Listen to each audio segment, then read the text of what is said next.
Hello everybody, this is the White Lion. I wanted to show you very quick the needle on this homemade record cutter. The needle right there, and the stylus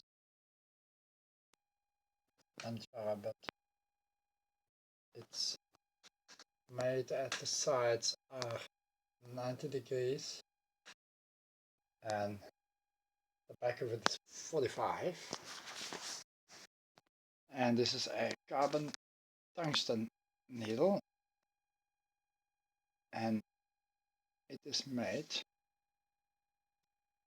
out of this. Just one teeth of a aluminium profile cutting blade that in the United States this might cost you a new one. This is an old one I picked up at a scrapyard for ridiculous small money. 5 South African rands. There were some teeth damaged, but enough for experimenting at a very cheap price. So I cut one of those teeth off, a few actually, to experiment, then narrowed down the length of metal and sharpened the tip with 90 degrees left and right and 45 on the back. That is on the back, not on the front. We are embossing, not cutting here.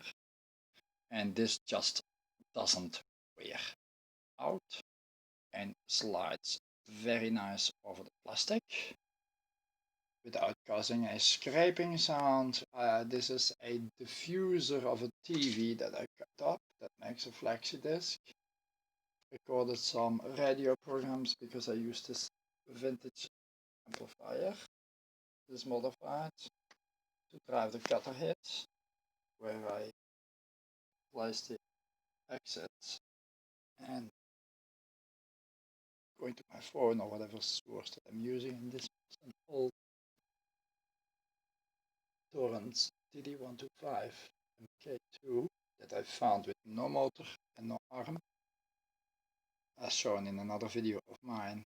The most important thing right now, especially to all members of lathe trolls that are suffering, maybe if you would buy this and sharpen it right, or maybe take it to a jeweler and tell him to polish it nicely and glue it, the tip, onto something flat.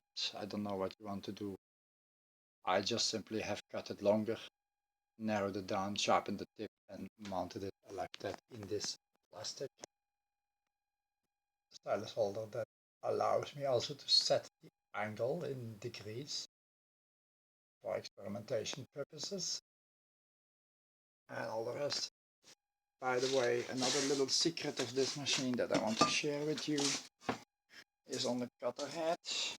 These speakers are not speakers. You find them in a horn of 12 volt. That is for a car alarm hooter. There is a PC board in front of them and a plastic housing. You remove all that and you end up with a serious good quality loud super tweeter that cuts very nice the sound if your equalizer is set up properly. That's all I have to say. Experiment with saw blades on your homemade record cutting machines, and if you do want to build a record cutter, I really advise you to try to find a large photocopy machine, because if you do not have an Arduino or other computer to control the cutter head speed, I've taken this here of a photocopy machine, which is, I'm trying to show it here properly, which is the ink toner steering unit. It's 24 volts, turns very slow when you give it about 9. I've used a Chinese adapter for that.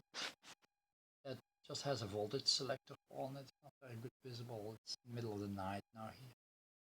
But anyway, I've set it on 7.5 volts for cutting a disc at 45, and I'm setting it at 6 volts for cutting 33s. This motor that is here is a motor with gear cage that is coming from the money release drawer of an ATM. Don't laugh.